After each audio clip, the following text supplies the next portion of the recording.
Hello and welcome to Ideagen TV. Today we have a very exciting power panel led by Dr. Christine Galib, the Senior Director for Programs at the ION Houston, regarding building resilient cities in a brave new world. Christine, welcome. Thank you so much. It's such a pleasure to be here. And of course, the Ideagen crew, yourself and Christian back here, you're doing such great good in this world. I'll pick it up really quick before I introduce our panel, just by talking a little bit about the ION, which is located in Houston, Texas. And the ION's vision is accelerating innovation, connecting communities. Our mission is that the ION anchors, activates, and accelerates the innovation ecosystem through partnerships, pathways, and programs that create opportunities to advance and sustain resilient economic growth in Houston. So if you ever find yourself in Houston, Texas, come on over to the ION. We are the anchor of Houston's 16-acre innovation district, which will be a mixed-use, walkable space for collisions and collaborations between academia, between our government and city organizations, between our community partners, between our corporate partners. So we're covering the whole base here with our different audiences. Of course, startups and entrepreneurs also play a key role in shaping our economic resilience. So I'm thrilled to welcome you all for our panel today. And I'd love to start by introducing our panelists, because we do have a power panel lined up to answer some of the toughest questions on resiliency, this concept of resiliency and sustainability. So first up, I'd love to introduce Marissa Aho, who will give a little bit about her bio, and I'll turn it over to her. Thank you so much. My name is Marissa Aho, and I have the honor of serving as the Chief Resilience Officer for the City of Houston, nearly 2 years now. And I formerly served as the first Chief Resilience Officer for the City of Los Angeles. So really appreciate being here and getting to talk about this important topic. Awesome. Marissa, we're so glad you're here. And Marissa has been a key champion of resiliency in the city of Houston. So I'm delighted to hear from her in just a little bit. And so our next panelist, I'd like to welcome a very special panelist to the stage here, the virtual stage. Laura Edell comes from one of the ION's corporate partners who is very near and dear to our heart, Microsft. So Laura, come on up, introduce yourself. Thank you. Hi, everyone. I am Laura Edell. I am the Chief Data Scientist on the AI Sustainability and Market Development team at Microsft. So for me, as the title of my team would ally, sustainability is very near and dear to my heart. I lead a team of data scientists who are helping Microsft achieve its goal to be carbon negative by 2030. And that's really exciting because you then know the societal impact that the work you're doing today is going to have on the future. So thank you again for inviting me to be here. You're welcome. It's our pleasure. And we have a rock star panel to be completed by our third panelist, Richard Johnson, who I'll call up and let him introduce himself. And he hails from Rice University right here in Texas. That's right. Hi, everyone. My name is Richard Johnson. I'm the Sustainability Director at Rice University. I also co-direct the Environmental Studies program at Rice. I've been in the sustainability arena for about 25 years, also have a background in urban planning and civil engineering. So this is a topic I'm very passionate about, and I'm really excited to hear what our guests have to say as well. So thank you so much for including me. You're welcome. And without further ado, let's jump in right to the heart of our questions so we can kind of tease out what resiliency, sustainability, what do these words actually mean? We toss them around a lot. Certainly, they're kind of concepts that are always at the forefront of our mind. But Marissa, why don't we go to you? And if you would share just one or two sentences, what does resiliency and sustainability mean to you? Sure. So resilience is about thriving no matter what shocks and stresses you face. The way that I like to talk about it is solving for more than one thing. We're really at a time where there are a lot of competing challenges and urgency, both in the resilience and sustainability fronts.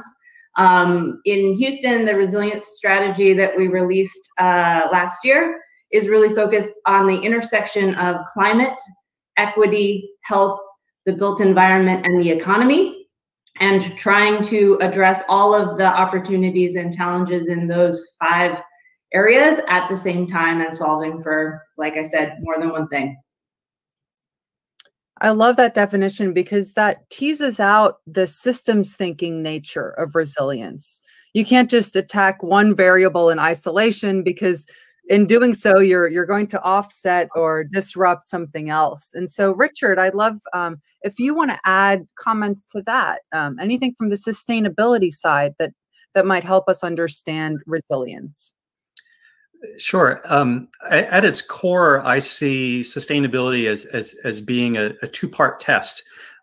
First, do no harm to the people or environment. It's like the Hippocratic Oath for doctors: don't harm the patient, right?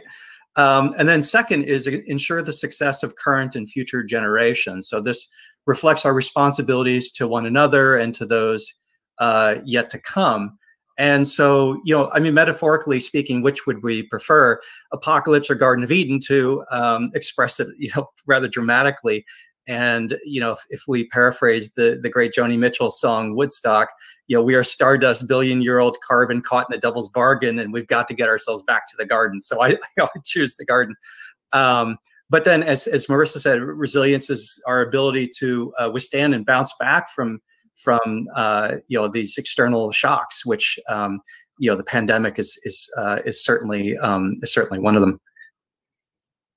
I love that, and you've already kind of echoed the dystopic nature of our title when I said new world. You're bringing up this notion of the garden or of apocalypse, and I think we can kind of frame our discussion around that. And Laura, I'd love just for some of your comments, because data, I think, tells a really important story, and it helps us understand, is it the story of the Garden of Eden? Or is it the story of the apocalypse? So I'd love, maybe you can chime in and just add some comments around why is resilience important? Why is sustainability important? Sure.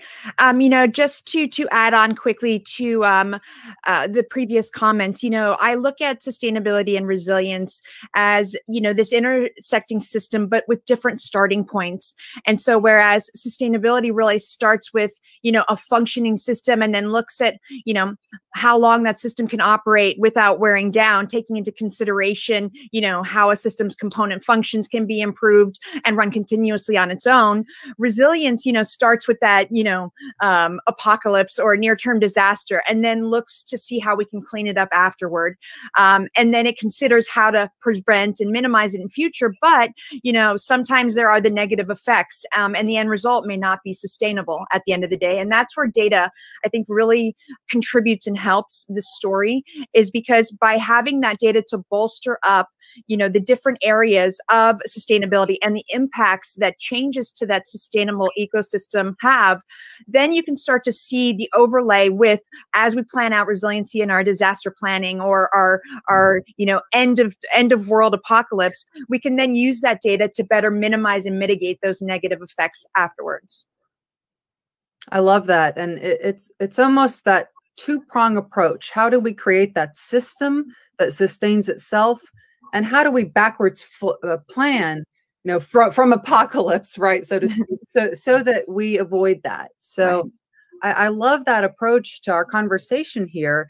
And maybe if we kind of step away from the framework of the Eden or the apocalypse approach, let's maybe turn our conversation to a village approach, right? Where we've heard the phrase, well, it takes a village to raise a child, or this notion of a community coming together to really create the change that we want to see. So the next question for us to explore is, what do you see as the partnerships or the cross-sector collaborations that have really helped us drive resilience or sustainability, particularly in cities? And maybe we'll start, Richard, with you first.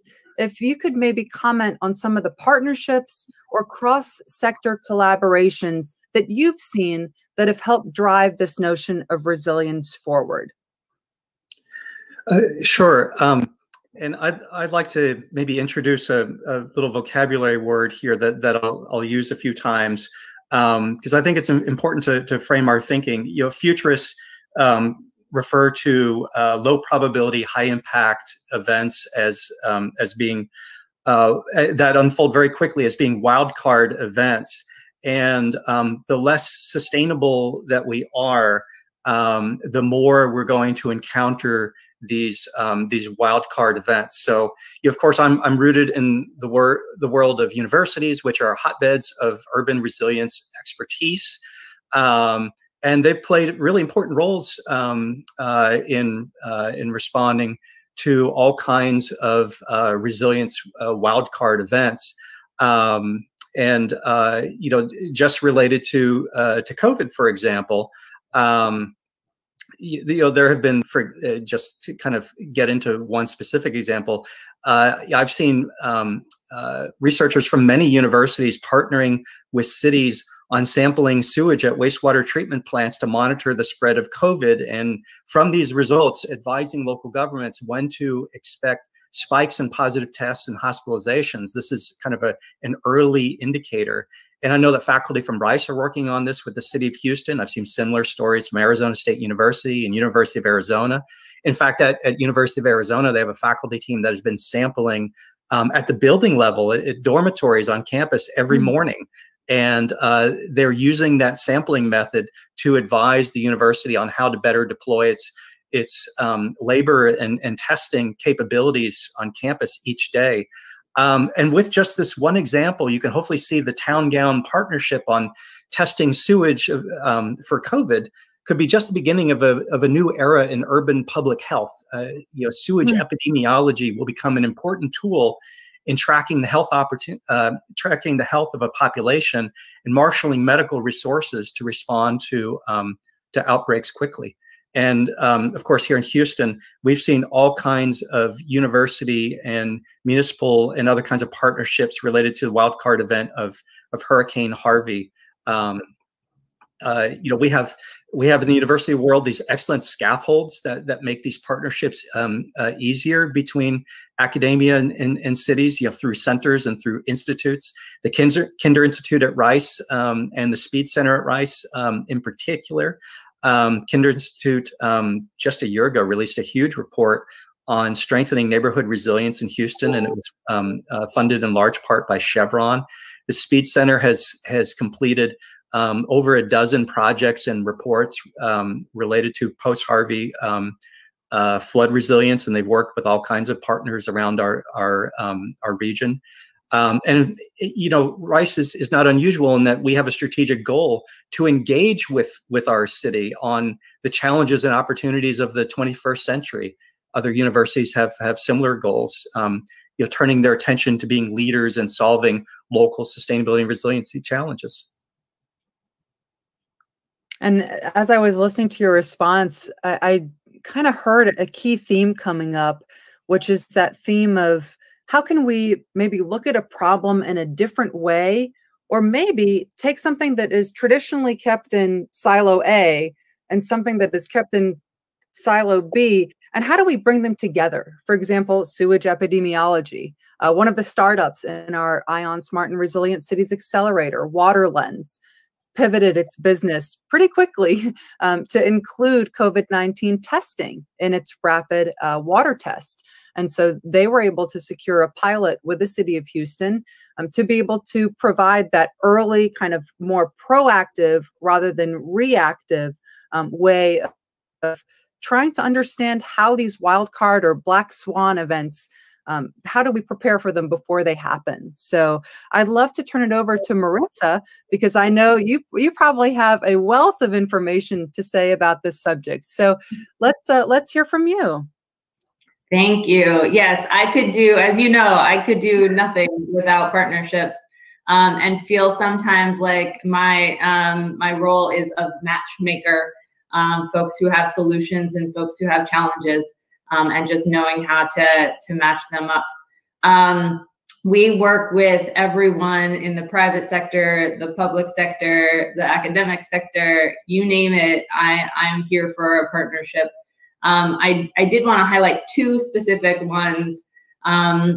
First, as part of the launch of Resilient Houston, Mayor Turner signed an executive order that created department resilience officers in every single department in the city of Houston as another hat for senior staff. But this is the best way that I coordinate with every single department on implementing the resilience strategy, thinking cross-sectorally, and making sure that everybody sort of knows what everybody else is doing in this space so that we can go further faster, which is a real great opportunity. And then secondly, because it's top of mind, we just released data going back to, it's hard to manage what you're not measuring. Urban heat islands, extreme heat, are things that I'm very passionate about. And when I moved to Houston, folks warned me about the summers, and I asked where the data was. And we didn't have as much as I was hoping for. So we've really spent a lot of time getting additional data. We released a climate impact assessment in September. But then just this week, we released data from our one-day urban heat mapping event that we held with social distancing in August during COVID on one of our hottest days. And this was a collaboration between the city, my office, the Harris County Health Department, the Nature Conservancy, and HARC. And we had over 80 volunteers from families to folks who will be able to use this data in their work. Really interested in basically driving around 320 square miles 3 times in one day and being able to get us on the ground urban heat data that we really need.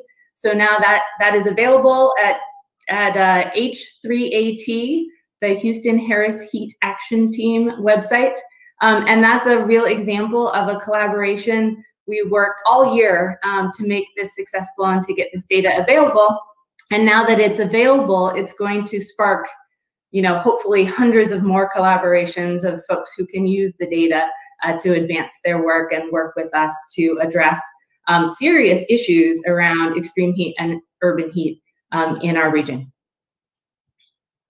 I love that. And again, a major kudos and major props to you and your team, because I remember when that idea was just an idea, and then we put that out, and I saw the volunteers. I've been following it, and to finally have the data in hand provides that roadmap now for how we can create the change. And so this is, I love this transition, because I can now transition over to Laura and say, how do you approach that data? You're obviously one of our corporate partners over at Microsft. So how are we weaving that in, the data piece, to the collaborations, the partnerships, to identifying the right types of partners, to creating the initiatives such as the one Marissa was describing, where we can come together to collect the data, to manage it, to store it even, and then to communicate and share it so that we can take action from it? Yeah, no, I think these are fantastic points. And one of the areas that I really see as growing is this idea that COVID really brought about, which is that sharing of data that traditionally you didn't see a lot of via, say, the healthcare sector. But what COVID really showed us is that we need to have that sharing. And so one of the great initiatives that I see going on between ourselves and a lot of the large cloud providers and/or data aggregators is this open data network. And through there, creating what are called these common data models.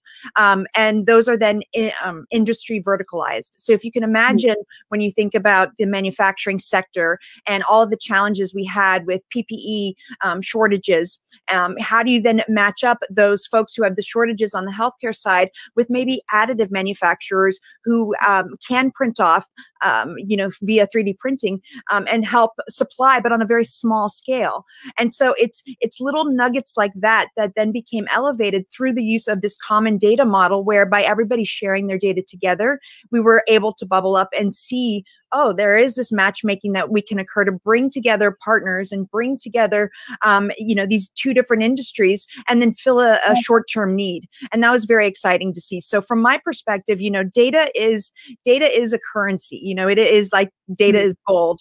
And if we can take and bundle that, whether it's from us personally wanting to provide it because we want to create a betterment for society using maybe our own personal health data or our own personal information, to all the way up to corporations and organizations providing their data into a common platform, as you said, into a place that anybody can tap into. Imagine the benefits and the research capabilities by having that place to go to. And that's where I see us moving. And it's something that Microsoft has spent a considerable amount of time and effort over these last 2 years to build up this environment. And I really hope to see it bludgeon out in the future. I love that. And I'm sitting here and I'm listening. I'm saying, I think we're exactly where we need to be for this moment in time. Obviously no one really predicted COVID at all.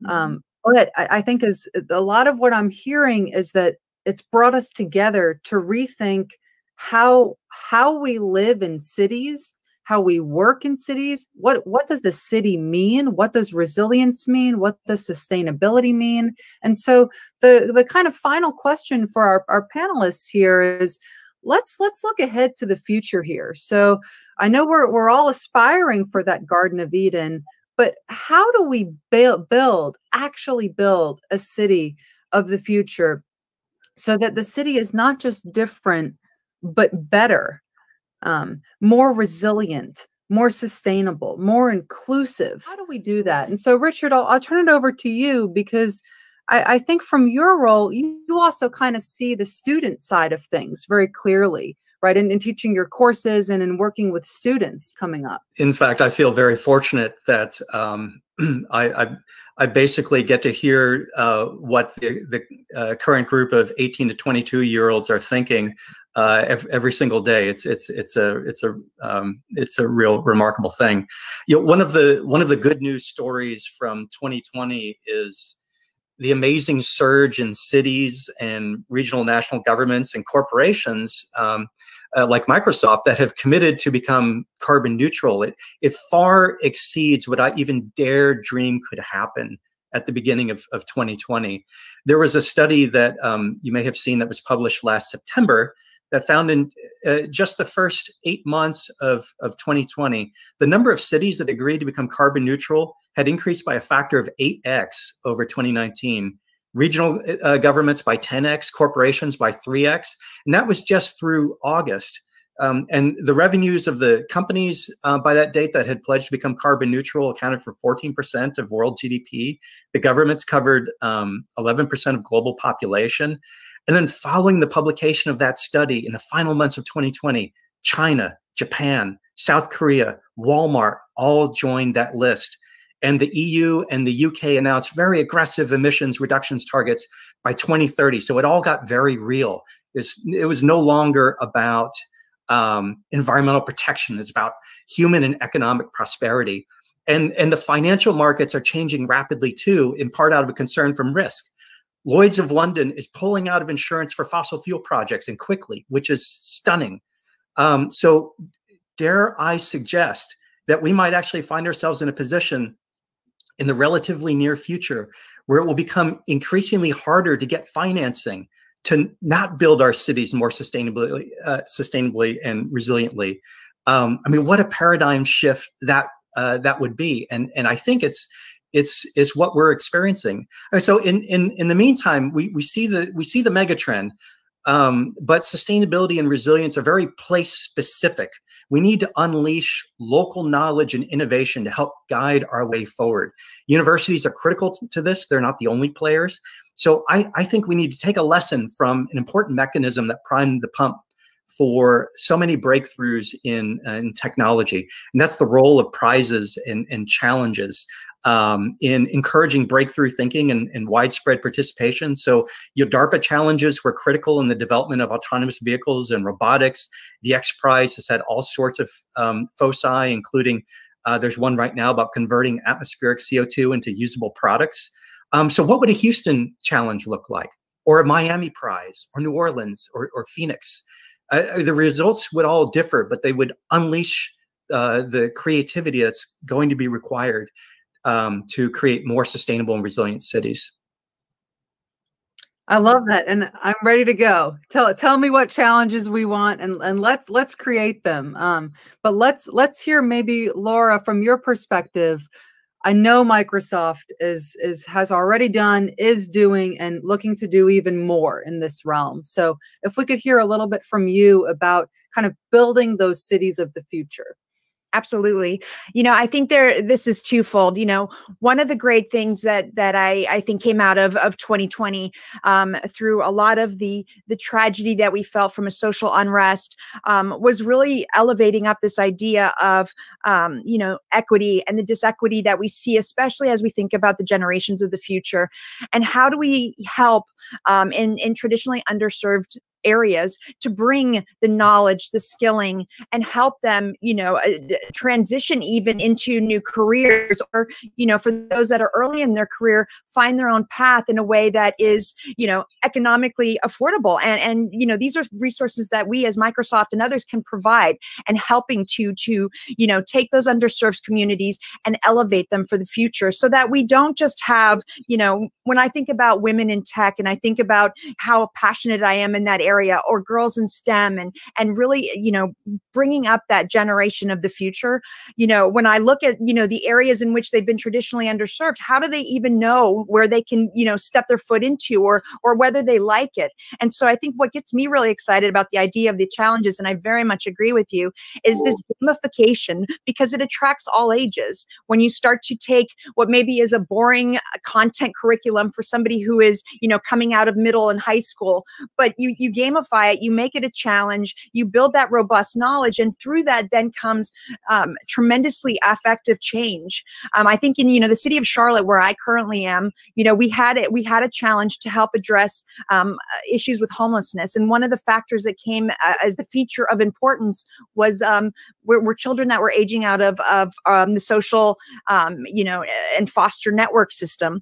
And so it was very interesting, by putting it into a challenge of how can we address this and just have an impact on that one area of homelessness that we were seeing, we were able to get some really interesting and creative ideas, you know, apps for couch surfing, and you know, really just very cunning ways that kids, you know, came up with these ideas, built the apps, and it was all part of that challenge, you know, notion. So I think, you know, long story short is that, you know, we have to find ways to speak to the different generations and how they want to be met and how they want to be spoken to. And I think if we can then serve those under, you know, served areas, if we can then skill that generation of the future, we're going to find so many of these inequities across race, across gender, you know, in at least in the tech space for my world, is going to be drastically different as we move forward. And to me, when I think about sustainability and resilience, that is what comes to mind, you know, creating that resilient workforce of the future so that we can be sustainable and grow.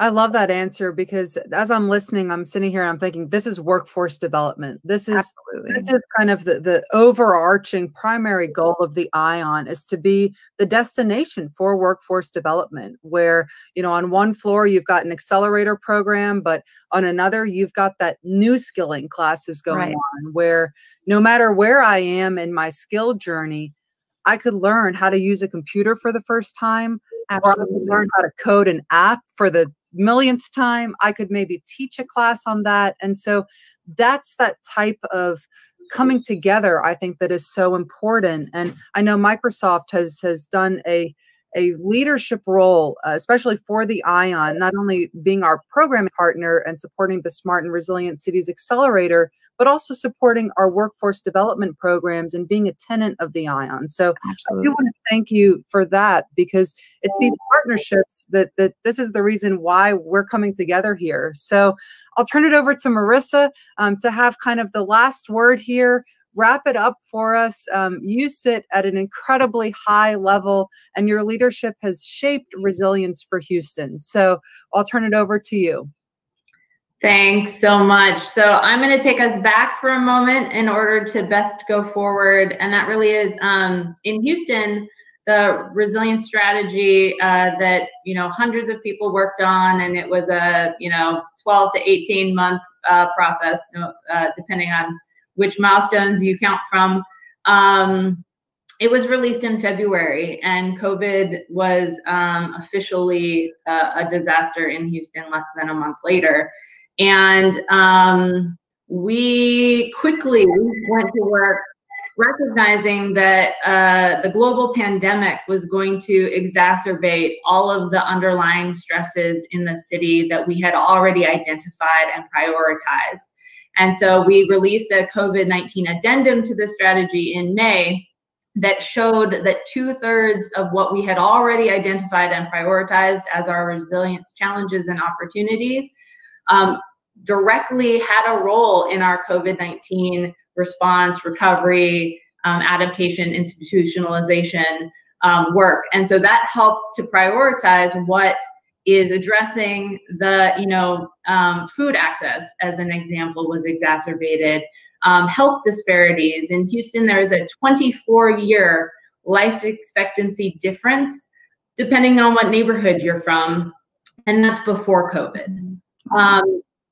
We have huge technology access and digital inclusion challenges that were sort of exacerbated by the pandemic, as well as job and workforce development issues that were exacerbated by the pandemic. And so I think it's real opportunity this year to understand that we know the challenges that existed prior to this year were exacerbated by this year, but we know what to do. We already have the priorities. We know what we need to do to be more resilient, more sustainable. We also released a climate action plan this last year, and so we have the roadmap. And what we really need at this point, and what will create the city that we want for ourselves and our future generations, is to make sure that it's not me as a chief resilience officer focused on building resilience for the entire city. It should be everyone in the region that is taking the opportunity to build resilience and sustainability practices into everything that they do, as individuals, as professionals, as students. This is not a one person. This is not a 1,000-person job. We need everybody to understand the critical nature of the work that needs to be done, so that we can have a thriving community, so that we can have an equitable community, so that we can have a healthy community, and so that we can prosper. And we have not addressed a number of things that we need to. We've put them to the side, and now they have been exacerbated. And so today is the day, and this year I'm hopeful will be the time where more people take this work seriously. I love that response. That hits home for me because it ties it all together. It's not just one person's challenge. It's not just one person's task. It's not one corporation's side, or it's not the job of the university, or it's not the job of the mayor, or it's everybody's job. And I think that when I think about building the city of the future, exactly as we've heard from our panelists today, Marissa, Richard, Laura, it starts with each and every one of us saying, how can I take those one or two steps? Maybe it's learning to code for the first time. Maybe it's raising a voice in a committee meeting. Maybe it's figuring out how to turn a computer on. And wherever we are in that journey, it's taking that first step and knowing that if we as individuals each come together, we can create the city of the future so that it is a Garden of Eden. So thank you all so much for coming to our panel. Thank you to our power panelists. That's a lot of P's to say.